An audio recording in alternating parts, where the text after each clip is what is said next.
Still in the mood of Nigeria's 64th independence anniversary, agri-business players and agro-developers in Lagos have held a rally to create awareness on the need for citizens to return to agriculture by encouraging Nigerians to grow their food as part of a drive to reduce surging food inflation.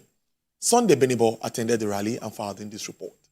According to latest GDP report by the National Bureau of Statistics, Nigeria's agricultural sector witnessed modest growth in second quarters of 2024, increasing by 1.41% year-on-year in real terms.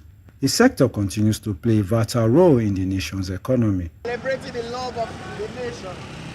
It is against this backdrop of enhancing food sufficiency that organizers of this campaign are calling for Nigeria and Nigerians to go back to agriculture and grow their own food in order to contribute to promoting food security through backyard gardening.